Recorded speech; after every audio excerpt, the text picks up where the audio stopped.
नमस्कार प्रेक्षकांनो, स्वागत आहे आपल्या मराठी यूट्यूब चॅनलवर।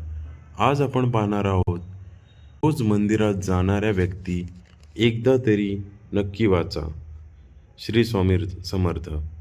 पहिलं, मंदिरात जाणाऱ्याला कोणताही शत्रू काही इजा करू शकत नाही।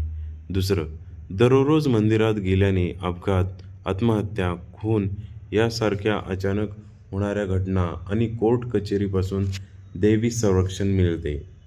तिसरं, दिवसाची सुरुवात मंदिरात केल्यास मन प्रसन्न राहते आणि दिवसभरातील सर्व कामे मार्गी लागतात। चौथं, दररोज मंदिरात गेल्याने व्यक्तीच्या सर्व मनोकामना पूर्ण होत जातात। पाचवं, मंदिरात जाण्याने तणाव दूर होतो आणि आत्मविश्वास प्रचंड वाढतो। अशाच नवनवीन व्हिडिओ पाहण्यासाठी आपल्या चॅनलला लाईक, सबस्क्राईब, शेअर आणि कमेंट्स करायला नक्की विसरू नका। धन्यवाद।